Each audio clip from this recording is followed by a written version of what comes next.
Terry's not here, so she's asked me to speak on behalf of Legal Aid Ontario. I guess I'll start off while you guys are still sitting down here.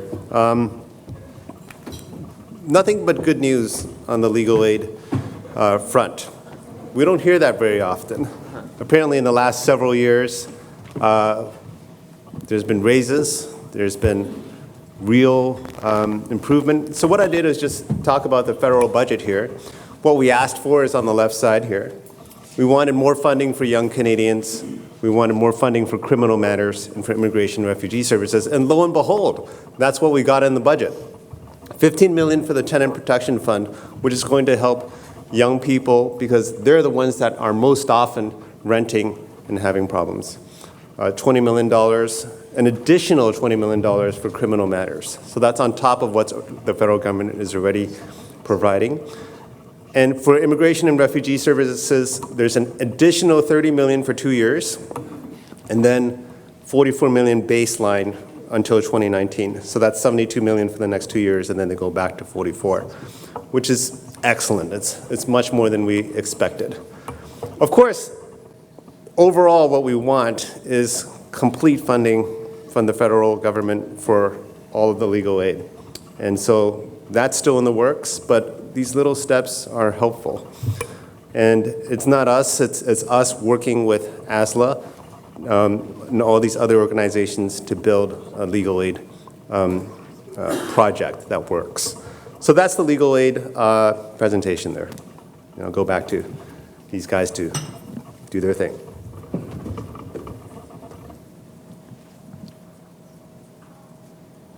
Good morning, everybody. So for those of you who don't know me, my name is Logan Rathbone. I'm one of the Family Law Committee co-chairs. On behalf of FOLA, with me is Laura Oliver, who is also Family Law Committee co-chair.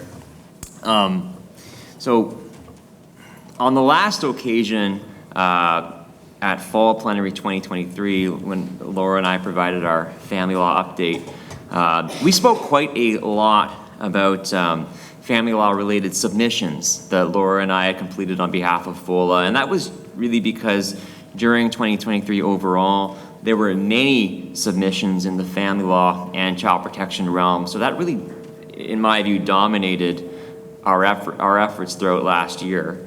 As calls for submissions do come out this year, I'm sure Laura and I will continue to prepare submissions on behalf of FOLA as we always have, but I will say that the volume of calls for submissions in family law has not been as high thus far this year as it was last year.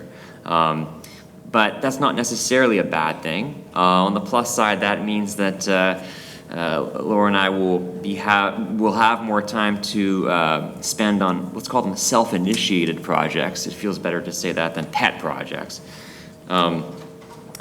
So that will be, I think, beneficial. When it comes to the big picture issues in the family law realm, I personally have been saying since my first plenary in fall of 2022 that I believe that the biggest hurdles that we face across the province in the family law landscape are delay, consistency, and access to justice. And I still believe, broadly speaking, that is the case. Now, just to briefly touch on a couple of those points. Now, when it comes to delay, I have to give some credit where credit is due. I believe a lot has been done over the past couple of years to improve in that area. I think that, not to the exclusion of the others, but stakeholders are very aware of the issue of delay. And for example, at Spring Plenary 2023, Laura and I spoke about our advocacy for the expansion of the DRC program. But at this point, judicial vacancies and shortages continue to be a major problem. And it's, in my view, a major contributing factor for delay in the family law realm. Just this week, FOLA released a statement urging the federal government to take action in this regard. And this is an area that in which rural communities in Northern Ontario are disproportionately affected. So I think the continued advocacy around the lack of judicial resources is very important on the delay piece. When it comes to consistency, my experience has been that this is a very difficult problem to tackle. We hear a lot about inconsistencies across the province, particularly when it comes to things like filing materials in family court and just general inconsistency between local courthouses and practice directions. But one thing that Laura and I were told at a conference call way back in 2022 that always stuck with me was that it's not just enough to, for example, write a letter to the Assistant Deputy Attorney General saying consistency is a problem. Like, look, everybody knows that. So it's much more effective to write a letter with specific examples of inconsistencies across jurisdictions. And that's been something that I've been wanting to spearhead for some time, but we haven't thus far, although Laura and I do get a lot of communications and feedback, we haven't gotten too much on that piece. So I would encourage any of our constituents to notify us of specific examples of consistency issues as your members come to you with issues, which I'm sure they do. And I would encourage folks to send an email to Laura and me so that we can start compiling examples. And if there's enough interest, then I think a letter to the ADAG is something that we will look at. I want to talk a bit about access to justice. I think technology can play a big role here, and but I'll come to that in a moment. I just want to see if, Laura, you had anything you wanted to add in terms of updates. So I'm going to take on more of the public service announcements part of today. So on May 1st, Madam Justice Lean Madsen was elevated to the Court of Appeal from Hamilton. So we've got a family law judge on the Court of Appeal, which is great. Same day, Beth McCarty from the OCL was appointed to the family court in Belleville. And on the same day, Yvonne Fiamengo from the Toronto Children's Aid Society was appointed to the family court. It said in Newmarket, but I'm told it's actually Durham. And unfortunately, the buzz last night that there had been an announcement that there was going to be the expansion of the family court to Brampton, Brantford, and Orangeville was not quite true. Justice Morowitz at the judicial conference just said they're still working on it. So it's not something that is imminent, unfortunately. On January 15th, 2024, some changes to the family law rules came into effect regarding evidence and trial, specifically with respect to summonses to witnesses for a court hearing or for questioning. There's an update to Forms 23 and 23A. There's also a requirement to give witnesses written notice of the fact that they're no longer required and why. And if you can get a certified copy of a document, then you need the court's permission to summons a witness to bring the original. February 1st, consolidated practice directions were updated slightly. I'm just going to hit some of the general things that have caused me distress over the last little bit. Uploads are to be at least 5 days before your hearing. The day before, you need to do the participant information form, which I found myself in court having never heard of that, and that was not a fun day.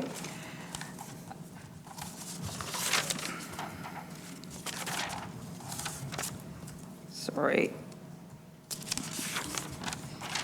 Certain things are not to be uploaded to case lines, child protection stuff, FRO stuff, your affidavit if you're getting off the record, and materials where there's a sealing order. If you feel that something has been inappropriately uploaded to case lines, you're supposed to put it in the case notes and also on your confirmation. And it is expected before a case conference that all disclosure has been exchanged. If you feel that it hasn't, you're supposed to include a list with your case conference brief. And in the practice direction, it says that it's not sufficient to just upload your materials to case lines for a hearing. You have to actually refer to them, which deals with the rule in Brown and Dunn. And then there was a bit of buzz earlier about BC implementing some laws with respect to custody of dogs. And so Toronto Metropolitan University is launching a pet law clinic for anyone that feels that might be of assistance. So those are my public service announcements. Excellent. Exciting times. Yes, we can all do pet law. I just wanted to, because my piece about the access to justice is so much centered around technology, and I realize I'm short on time, so I'll be brief, but as I'm sure we're all aware, there's been some concerns raised in the legal community about the rising cost of practice management software, particularly the software used by family law practitioners. And don't misunderstand me, I'm not saying family lawyers should not have to pay for legal software. And my comment Very expensive. has nothing to do with the fact that we're sponsored by more than one company that provides practice management software. But moving right along, I believe that when it comes to the basic forms, the family law rules forms, the government should do more to make the freely available forms better. I think that many of us in this room that have used the forms on the Ontario government website are aware that they don't work well and they leave a lot to be desired. And these are typically... And these are typically the only forms that self-reps will have reasonable access to, and they're almost unusable. But it's not just self-reps that are affected by this. Sole practitioners and small firms, especially when they're just starting out, are often not yet in a position to bear the cost of practice management software. So I would really like to spearhead a project to lobby for the government to improve the freely available forms. Again, if any of our constituents are interested in helping with this initiative or just providing input, please email myself and Laura. And so my email is laura@russolaw.ca. Okay, very well. And mine it's written on the back of the agenda, so you can find it right there. I was going to talk a bit about AI, but we're short on time. I'll just say, if you want to hear me, if you want me to talk your ear off about AI, just approach me at the hospitality suite tonight. And again, as I said earlier, Laura and I have gotten a decent amount of feedback from practitioners over the past couple of years, and we always encourage those with suggestions, feedback, or anything that they'd like to bring to our attention to send an email to preferably both Laura and me. And again, our information is the last page of the agenda. So that moves us to Mark Giovadoni for the real estate update. Take it, Mark. Thanks, Logan. Mark Giovadoni, I'm the real estate chair, blah, blah, blah about real estate, because I love it, and most of you should. It's also somewhat of a barometer for what's going on in practice, as it touches on lots of other areas of practice. So I'd say even if you're a family and criminal lawyer, I think you probably still want to perk up on some of the stuff that's attuned to real estate practice, because the ripple effect is increasingly being felt across the profession. I just want to say I'd love to hear from you and your representatives. So if they do have, or you have, real estate related questions or issues or concerns, I don't think you should suffer in silence. Shoot a quick email, pick up the phone, anything like that. For better or for worse, there's always a way to try and put things into context to see if the issues that you're experiencing are actually novel, or are they just routine, or is it a symptom of something worse that's brewing. So keeping that dialogue is really important, and I just encourage you and your associations to connect the real estate practitioners together, regardless of how frequently you practice real estate in your own practices. Just an update with the Director of Titles. So Rebecca Hawkridge had taken over the role of Director of Titles from Jeff Lem. Her tenure there was for a 5 or 6 month period. She is now appointed for at least another 2 years. So keep in mind, you'll be hearing more about Rebecca Hawkridge as time unfolds. She is currently working through a bulletin to be published in connection with court orders. As you may have stumbled into, frequently that seems to be a very contentious overlay point. Litigators go out, get their court order, we'll just put this on title, and then the registrar rejects it. So there's a process for getting court orders pre-approved and approved in accordance with the standards that are set by the director's office. So we're looking forward to that clarity coming forward. At the beginning of the year, the ID attestation and verification rules were tweaked and came into effect. So that's not really a real estate issue, it's a lawyer issue, but real estate, corporate, and estates tend to get really hands-on in terms of having to do that on a day-to-day basis. We're still working through it. There are still some significant inconveniences associated with doing our jobs properly, but I think that's important to keep focused that we're in a practice of law that not everything actually comes easily. So we probably do need to do what's best for our clients and the profession by actually looking at ID and getting it verified and validated in some of the ways that are presented to us. The prohibition on the purchase of residential property by non-Canadians, the federal statute that essentially prohibits the purchase of residential property by non-Canadians, was extended for another 2 years, so that's still in effect until January of 2027. A little bit of a mischievous act because it's very badly written and drafted. So to the extent that you have non-Canadians that are trying to buy residential property, yeah, it's a thing. The province is working on legislation right now to restrict or even eliminate notices of security interest. This is on the back heels of the increasingly public disdain for the unethical treatment by certain it's the water heater people that are coming out there and scamming you and putting these interests on your property and then converting them into mortgages and then scaring all of the seniors into homelessness. So it seems like the province is coming forward in the next couple of months with legislation that might be a sledgehammer on this. While that's not necessarily a major problem, it could have other effects where notice of security interests are actually legitimately used in appropriate fashions. So there will be some tweaks in terms of how that gets played out.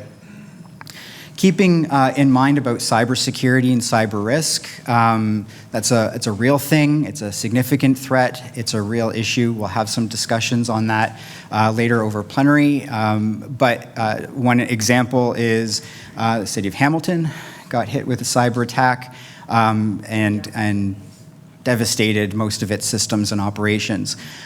So while that's a wonderfully bad example, one of the rollouts has been that in the course of doing transactions within the city, it's caused a lot of significant problems because you cannot actually do due diligence. You cannot get a tax certificate. You cannot get a work order search. You cannot file things.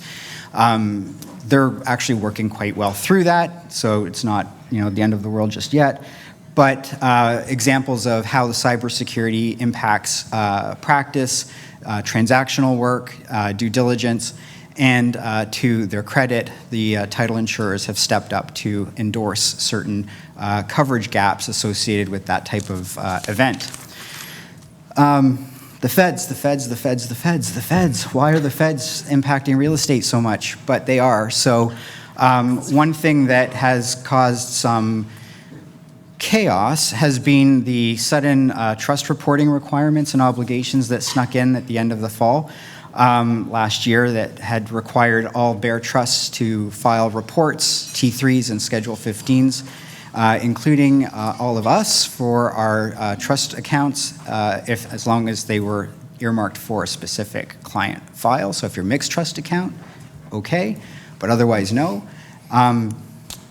Usually when there's like a crowd, like half of the lawyers are like, what? I have to report on my trust account? What's that all about? Yeah. So it caused a lot of stink. 4 days before the submission reporting deadline, the feds did an about face and said, oh, we'll figure that out later. For some of the bear trusts, so the your mixed trust account, you still have to report. Sorry, not the mixed trust account, your specific client trust account. So one example of that is if you're acting for a condo developer and you're collecting the deposits from all of the buyers.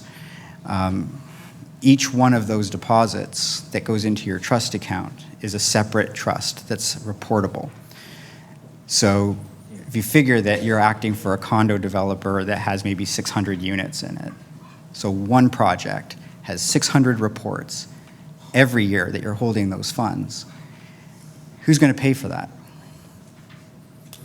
Oh, wait, maybe the federal government should have thought of that before, or maybe they should have listened to the consultation about, there's going to be an impact here that you probably want to consider. So getting that in front, and I think, Logan, to your point, is it's that type of example that we want to present to the government agencies that make these decisions on the back of a napkin and say, this is bad. This isn't lawyers complaining for lawyers. This is going to impact home buyers. This is going to impact this segment of the population. This is going to impact that. So providing those contexts, those examples, they're all relevant, and you can contribute that. And we're hoping that you can provide those types of examples where impacts to your practice, your clients, are real, so that we can feed them into our submissions. Federal budget on housing, so this will impact land use planning, estate planning, construction, lending, real estate, municipal work, like it all flows through. So they're all interconnected. You can see how they can all start to impact one another. The province is trying to streamline approval processes for housing projects. How these are all going to connect and interconnect and impact us, we have yet to see. The capital gains inclusion rate change that comes in effect June 25th. We're already starting to see the mass panic of people trying to divest their properties, like cottages, things like that. And the submissions back to the federal government is, wait a minute, take a pause, just think about this a little bit, give us some more time, let's factor it in, because what you're going to do is a mass exodus of real property.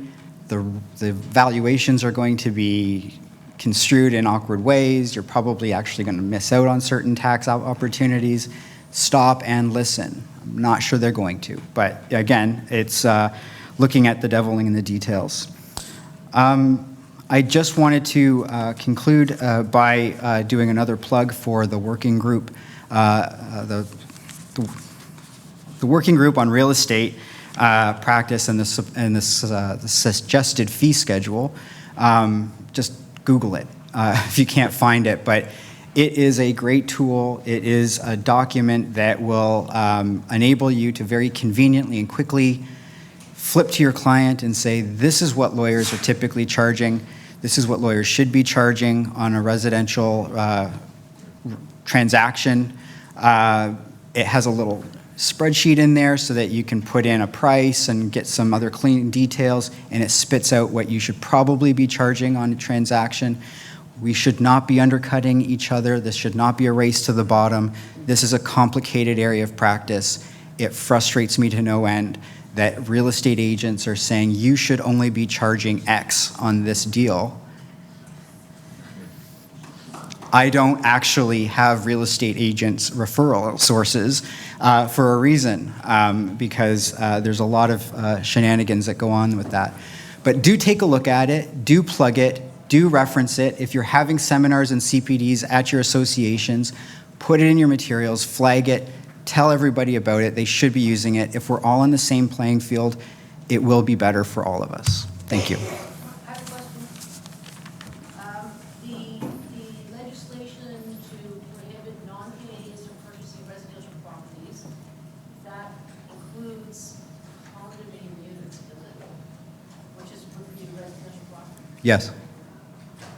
So those condominium units that are already owned by non-Canadians can be So there's a time frame on when that legislation came in, and it's forward. So going forward, you cannot sell certain residential properties to non-Canadians. So if a non-Canadian already had a property, keep it.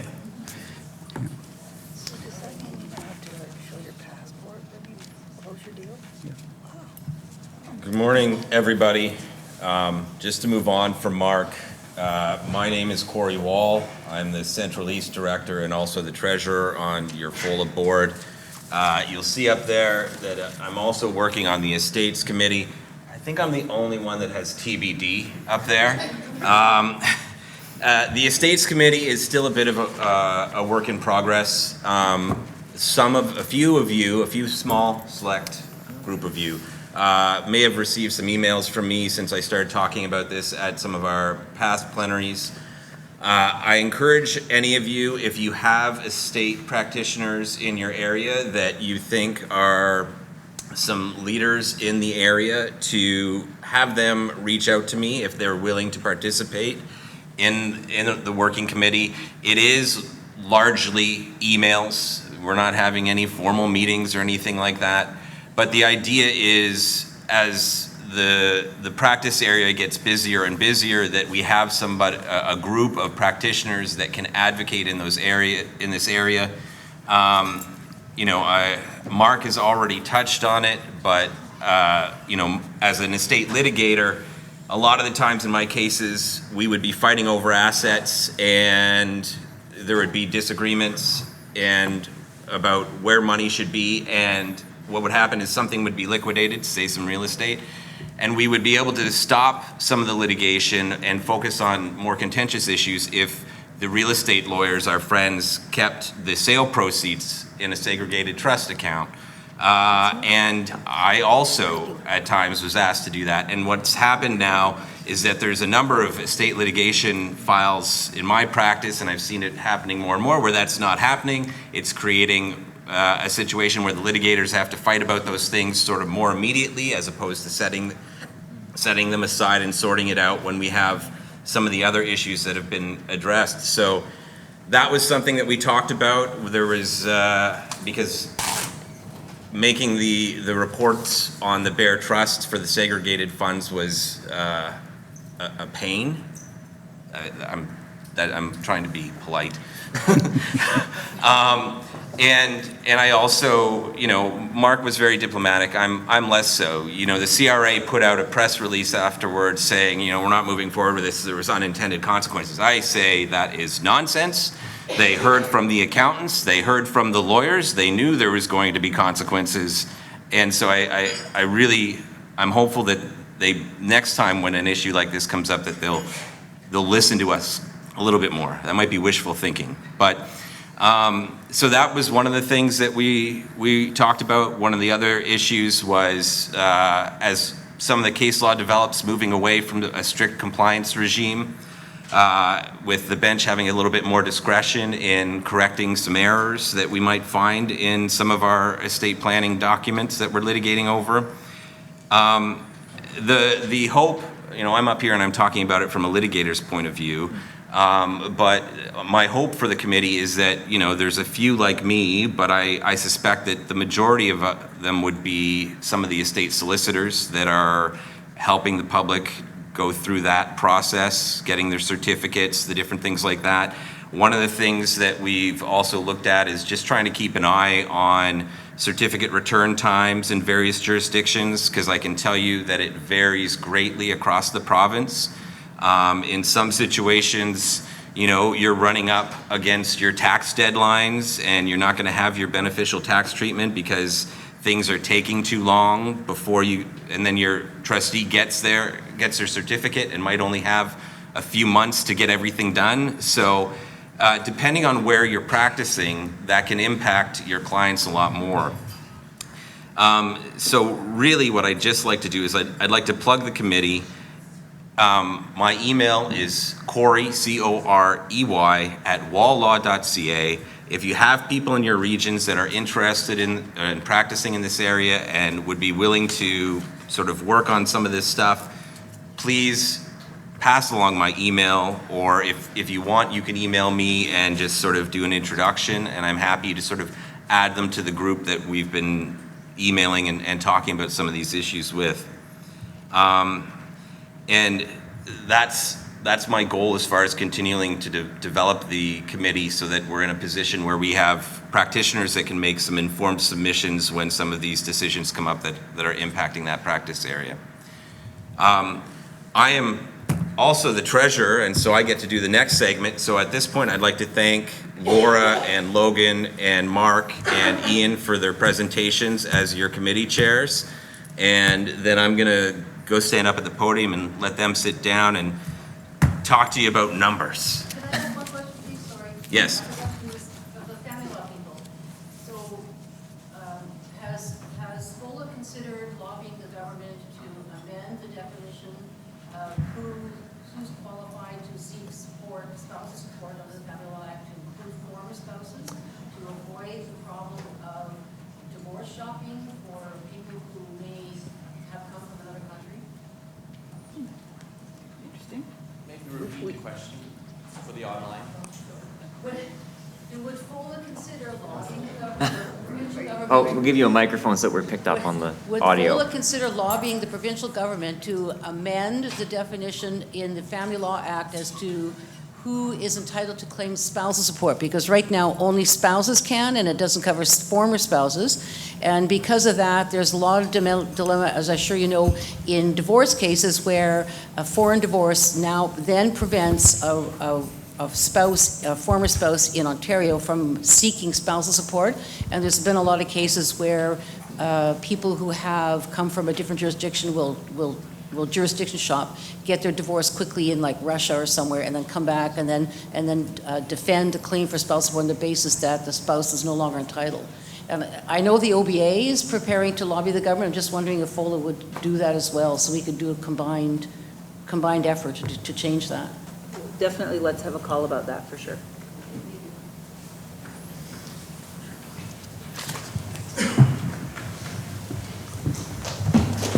Thank you very much.